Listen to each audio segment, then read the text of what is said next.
Good morning class. देखिए so last class हमने नया चैप्टर स्टार्ट किया था, उससे इंट्रोडक्शन हो गया था, ठीक है। अब हम उसके आगे बढ़ते हैं। तो देखिए आज का हमारा जो टॉपिक है वो क्या है, टाइप्स ऑफ फोर्सेस। फोर्सेस कितने टाइप की होती हैं? दो टाइप की। पहला कॉन्टैक्ट फोर्स, दूसरा नॉन कॉन्टैक्ट फोर्स। तो आप इनको नोट कर लेंगे, हाँ अब इसको नोट करना जरूरी है। फिर उसके बाद आप हेडिंग बनाएंगे किसको? कॉन्टैक्ट फोर्स को, ठीक है। देखिए for an object to be pulled और pushed there should be a contact between the two objects. अगर आप कॉन्टैक्ट फोर्स की बात कर रहे हैं तो फोर्स लगाने के लिए दो बॉडीज को एक दूसरे के टच में, फिजिकली टच में होना चाहिए। आगे देखते हैं। For example when a coil spring is stretched या pulled, the two ends of the spring must be in actual contact with the hands of the person. अब मान लीजिए मेरे पास एक स्प्रिंग है, ठीक है, तो हम दोनों तरफ से जब पकड़ के खींचेंगे तभी वो फैलेगा या बड़ा होगा। अगर हम सिर्फ स्प्रिंग को रख के दूर से उसको ट्राई करें खींचने का, तो क्या वो बड़ा होगा बिना टच किए स्प्रिंग को? नहीं, यानी कि स्प्रिंग को टच करना पड़ेगा। तो ये किसका एग्जाम्पल है? कॉन्टैक्ट फोर्स का। दूसरा किकिंग ऑफ ए फुटबॉल। अगर आपको एक फुटबॉल को किक करना है, मारना है, तो क्या बिना फुटबॉल को आप पैर से टच किए मार सकते हैं? नहीं। अगर मान लीजिए हमें आपको पनिशमेंट देनी है, ठीक है, हमें आपको एक थप्पड़ मारना है, क्या हम आपको बिना टच किए एक थप्पड़ मार सकते हैं? कोई चांस नहीं है। So these all are the examples of contact force. उसी तरह है पुलिंग अ कार्ट। देखिए आपके सामने एक गाड़ी दिख रही होगी लकड़ी की, उसको खींचने के लिए भी, हाँ उसको खींचने के लिए भी हमें कांटेक्ट की ज़रूरत पड़ेगी। दिख रहा है डायग्राम में, सही है। चलिए आगे बढ़ते हैं। Such force is called a contact force. ऐसे फोर्सेस को हम क्या कहते हैं? कॉन्टैक्ट फोर्स कहते हैं, ठीक है। तो अब आप लिखेंगे डेफिनेशन, कॉन्टैक्ट फोर्स क्या होते हैं, तो आप डेफिनेशन में लिख लीजिएगा यहाँ से। Contact force is a force which acts only when the objects are in physical contact with each other। Contact force ऐसे फोर्स होते हैं जो तभी काम आते हैं जब दो बॉडीज एक दूसरे के डायरेक्ट कांटेक्ट में हो, एक दूसरे को टच कर रही हो, सही है। एग्जांपल में आप ये लिख लीजिएगा, पुलिंग और स्ट्रेचिंग और स्प्रिंग। या तो स्पूलिंग किया जाए, हाँ पुलिंग, स्ट्रेचिंग और स्प्रिंग, ठीक है। साफ दिख नहीं रहा, आपकी बुक में दिया होगा, लिख लीजिएगा वहाँ से। जब आप स्प्रिंग को खींचते हैं उसके लिए फिजिकल कांटेक्ट चाहिए। किकिंग ऑफ ए फुटबॉल, फुटबॉल को किक करने के लिए चाहिए। Pulling a cart. ऐसे आप कुछ अपने से भी एग्जाम्पल्स लिख सकते हैं, ठीक है। चलिए तो ये तो रहा कॉन्टैक्ट फोर्स। अब हम डिस्कस करेंगे कॉन्टैक्ट फोर्स में भी कितने टाइप के कॉन्टैक्ट फोर्स हो सकते हैं। देखिए होने के तो बहुत सारे टाइप्स के होते हैं, लेकिन हमें कुछ ही टाइप्स के डिस्कस करने हैं। तो चलिए हम पहला डिस्कस करेंगे मस्कुलर फोर्स। दिख रहा होगा, हाँ। तो बस अब तो आप इतने समझदार हो गए हैं। अब बताइए मस्कुलर फोर्स कौन होंगे? हाँ ऐसे फोर्स जो हमारे मसल्स की वजह से काम करते हैं, ऐसे फोर्स को हम क्या कहेंगे? Muscular force. देखिए the force exerted by the muscle of a human और animal body is called muscular force. तो आप डेफिनेशन लिख लेंगे, हेडिंग रहेगी आपकी मस्कुलर फोर्स, उसके बाद डेफिनेशन आपकी यहाँ से यहाँ तक, ठीक है। हाँ जब भी हम अपने बॉडी पार्ट्स को यूज करते हैं, किसके लिए? हाँ कोई भी फोर्स लगाने के लिए, तो उस फोर्स को हम क्या कहते हैं? Muscular force.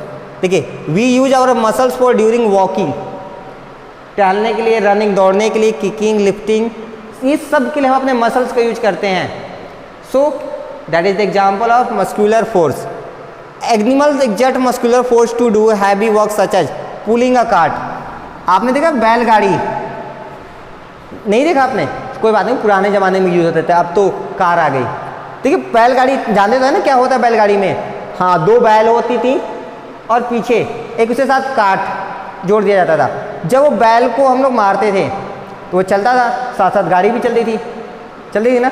अब देखिए वो बैल की वजह से ये गाड़ी चल रही थी।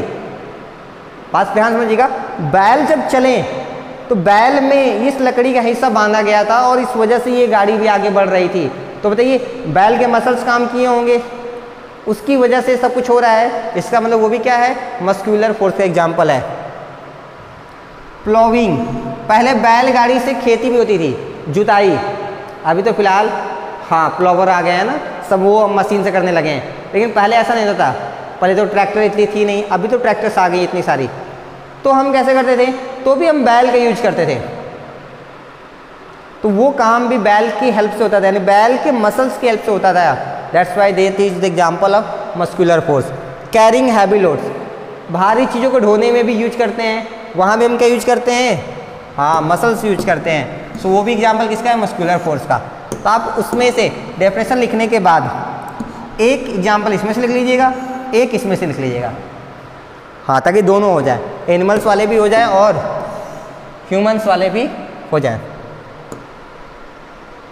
चलिए नेक्स्ट हमारा फ्रिक्शनल फोर्स, दिख रहा है, हाँ सही है।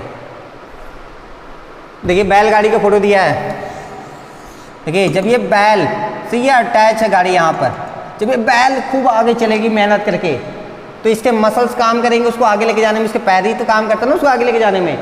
फिर यहाँ पर देखिए ये चीज़ बंधी होती है, जब ये आगे जाएगा तो ये भी साथ में जाएगा, इसीलिए ये एग्जाम्पल किसका है, मस्कुलर फोर्स का।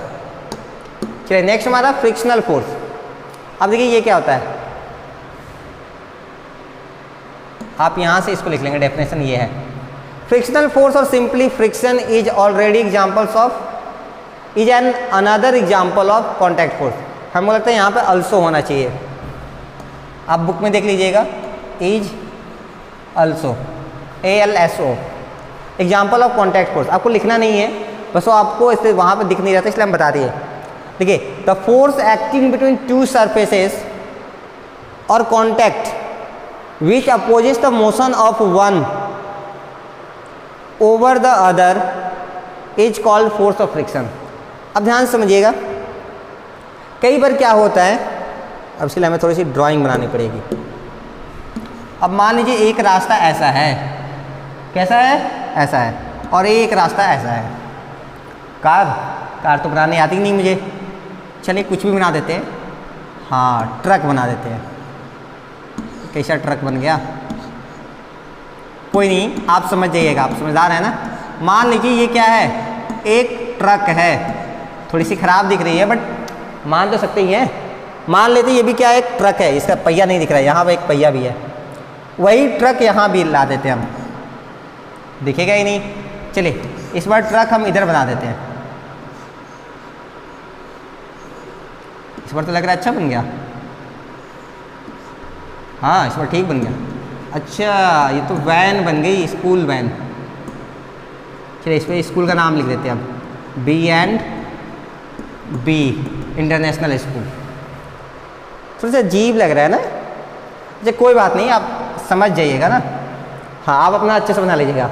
देखिए स्कूल का प्रचार हो गया, जब ये वैन यहाँ चलेगी और यही वैन हम यहाँ भी बना लेते हैं। अब वहाँ का वैन अच्छा नहीं दिख रहा है, इस पर हम कार बना देते हैं आपको।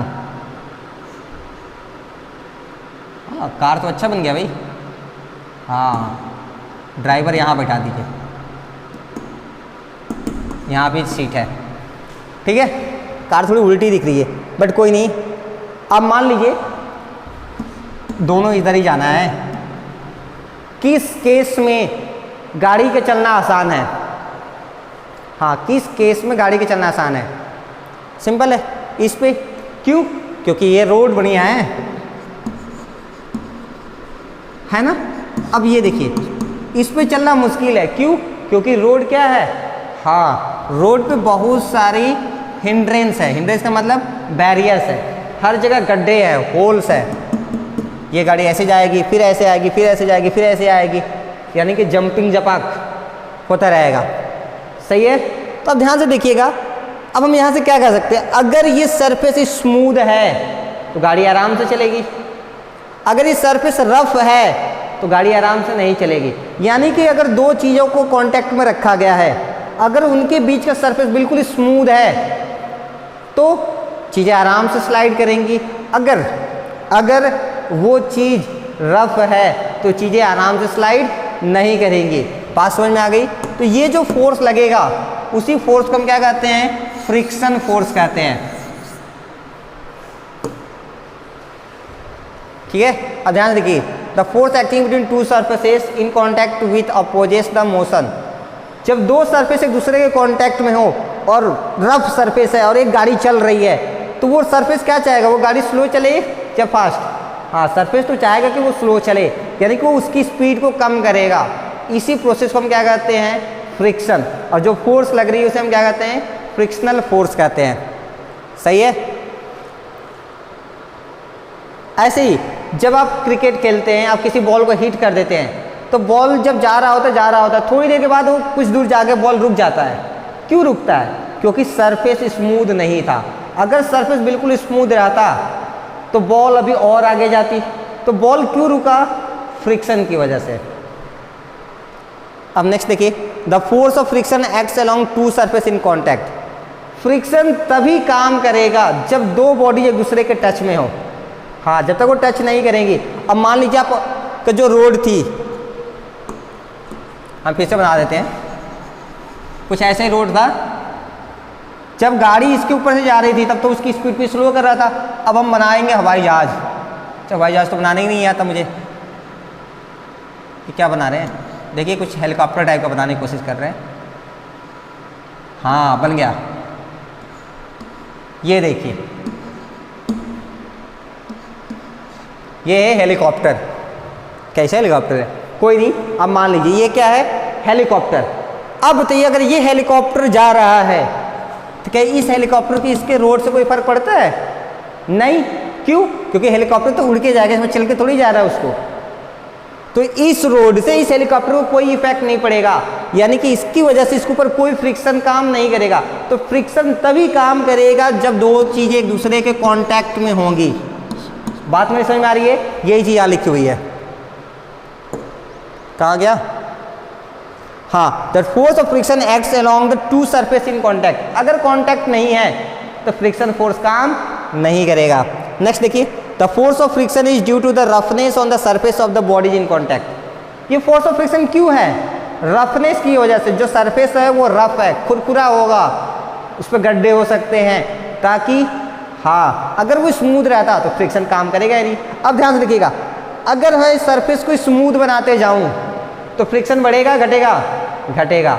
अगर मैं उस गड्ढों को और बड़ा करते जाऊं, गड्ढा और ढेर सारे गड्ढे कर दूं उस रोड पे, तो बताइए फ्रिक्शन बढ़ जाएगा घट जाएगा?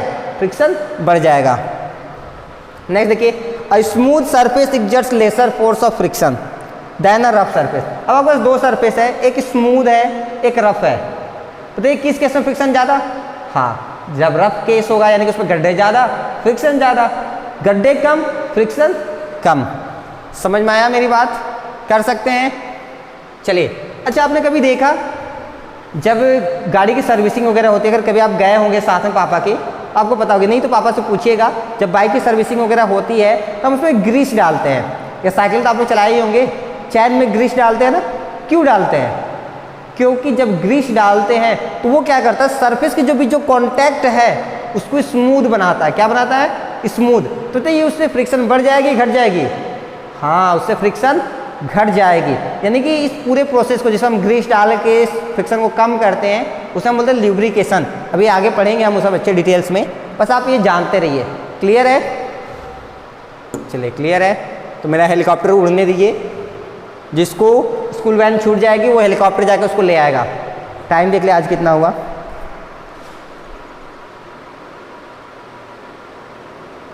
Fourteen minutes. स्टार्ट किया जा सकता है? हाँ, एटलीस्ट अब तो हम आपकी वीडियो 15 मिनट्स के अराउंड बना दिया करें ना।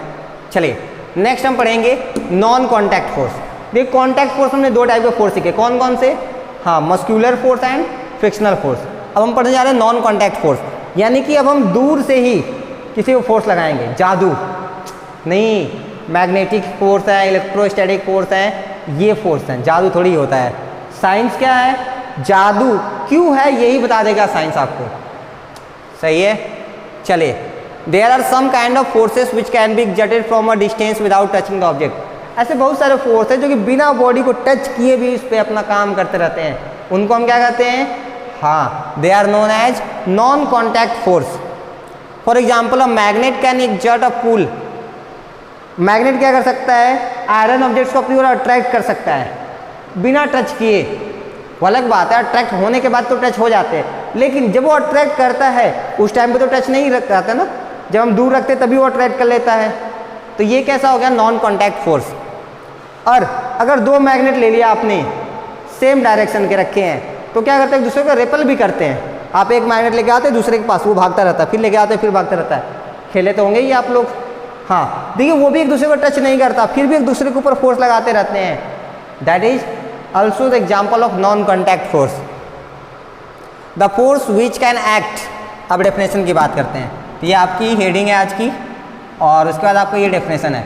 The force which can act even without any actual contact between the two objects is called a non contact force, या फिर हम इसको action at a distance force भी कहते हैं। क्यों? क्योंकि ये दूर से ही अपना एक्शन करता रहता है। हाँ, एग्जाम्पल में आप ग्रेविटेशनल फोर्स लिखेंगे, इलेक्ट्रोस्टैटिक फोर्स लिखेंगे एंड मैग्नेटिक फोर्स लिखेंगे।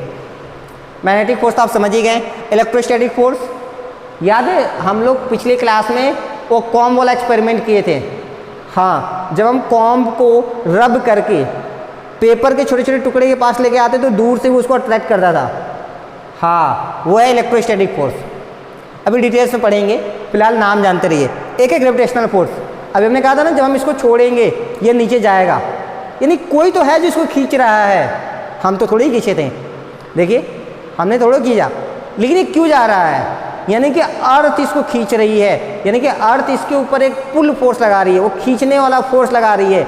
उस फोर्स को हम बोलते हैं ग्रेविटेशनल फोर्स। क्या बोलते हैं? Gravitational force. अब हम आगे पढ़ेंगे इन्हीं के टाइप्स।